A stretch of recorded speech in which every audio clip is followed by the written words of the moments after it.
Assalamualaikum warahmatullahi wabarakatuh dan salam sejahtera. Yang dihormati Pensyarah IPGM KKB Encik Cik Ahmad Reza bin Cik Rahim, rakan-rakan seperjuangan Muhammad Hafiz Haikal bin Muhammad Nasri dan Nazrin Haikal bin Muhammad yang saya kasihi sekalian. Saya Adam Ruzaidi Harith bin Bahaznan. Izinkan saya untuk memulakan ucapan dengan serangkap pantun. Burung merpati terbang di awan, singgah seketika di atas dahan. Indah peketi disulami ucapan, membina keyakinan, komunikasi berkesan. Hadirin sekalian, pernahkah anda berasa gugup atau takut untuk bercakap di hadapan orang ramai, ataupun berasa rendah diri apabila berinteraksi dengan orang lain? Situasi ini bukanlah situasi yang luar biasa, malah ia sangat kerap berlaku, terutamanya dalam kalangan pelajar serta golongan muda yang masih mencari keyakinan diri. Namun begitu, kunci utama untuk mengatasi perasaan ini ialah melalui komunikasi yang berkesan.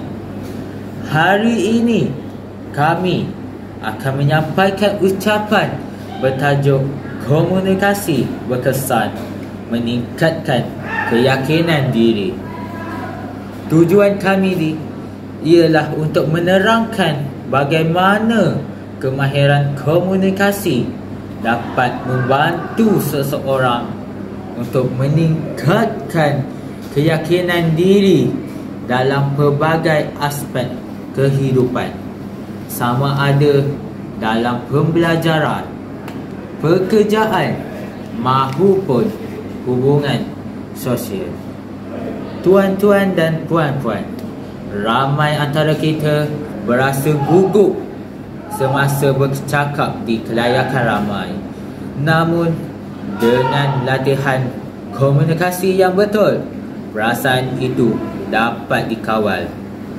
Kemahiran seperti mengawal nada suara, menggunakan bahasa badan yang positif dan mengekalkan hubungan mata sangat membantu seseorang tampil dengan lebih yakin.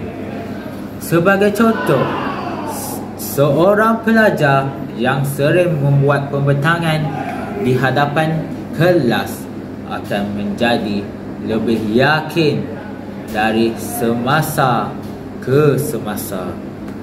Dia belajar untuk mengatur pernafasan, mengawal perasaan takut serta menyesuaikan diri dengan gaya pertuturannya mengikut audiens. Prinsip komunikasi lisan seperti keyakinan dalam penyampaian, kawalan emosi dan kejelasan suara amatlah penting.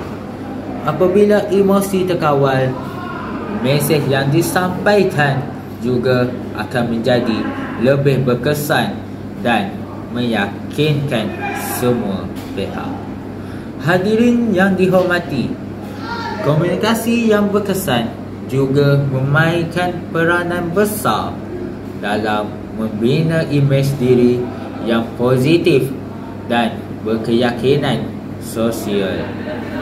Seseorang yang mampu berkomunikasi dengan sopan, jelas dan berhemah akan menjadi lebih mudah dihormati serta dipercayai oleh orang ramai. Contohnya, seorang pemimpin pelajar yang dapat berucap dengan tenang dan berwibawa akan menonjolkan diri sebagai seorang yang berkarisma serta dihormati oleh rakan-rakannya lain.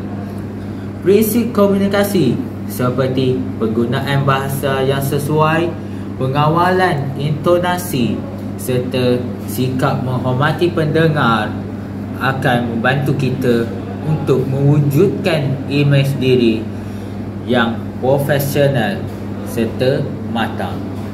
Apabila orang lain menghormati dan mempercayai kita kerana cara kita berkomunikasi, maka keyakinan diri akan terbina dengan sendiri.